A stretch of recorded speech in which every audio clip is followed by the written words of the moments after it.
Et nous l'apprenons aujourd'hui même, le rejet par la Cour européenne des droits de l'homme de la demande d'extradition du sieur François Compaoré, le petit frère de l'ex-président Blaise Compaoré, mis en cause dans l'affaire judiciaire Norbert Zongo pour des faits d'incitation à assassinat. Il est frappé par un mandat d'arrêt international. François Compaoré avait été arrêté en octobre 2017 à l'aéroport Paris-Charles de Gaulle en provenance de la Côte d'Ivoire. Et selon la Cour européenne des droits de l'homme, l'extradition de François Compaoré constituerait une violation de l'article 3 de la Convention sur la sauvegarde des droits de l'homme et des libertés fondamentales. On en parle ce soir avec Maître Prosper Farama, avocat à la Cour que nous retrouvons au téléphone. Bonsoir Maître Farama. Oui, bonsoir madame.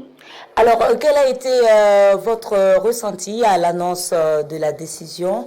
Est-ce que ça a été pour vous une surprise? Je dirais plutôt simplement une déception, parce que nous étions très optimistes dans le cadre de cette affaire et espérions que pour le dénouement de l'affaire Norbert Zongo, M. François Compaoré aurait été extradé afin que nous en finissions avec cette affaire.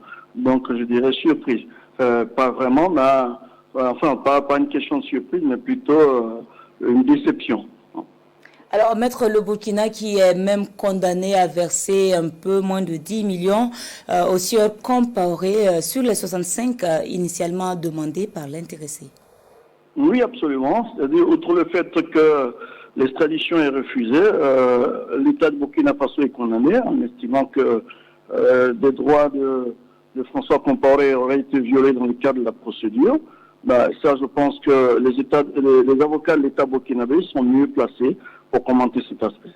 Alors, au stade actuel, Maître, est-ce qu'il y a une suite à envisager ou alors le dossier est définitivement clos?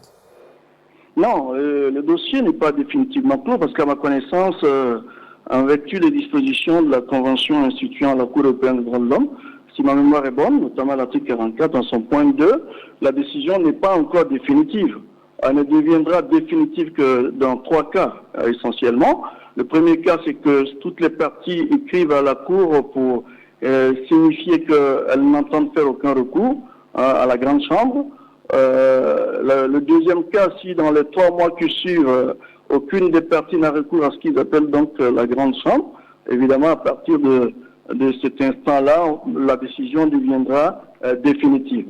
Donc, pour le moment, comme les parties elles-mêmes, c'est-à-dire la famille de Norbert Zongo n'est pas partie au procès, nous ne pouvons faire aucune spéculation.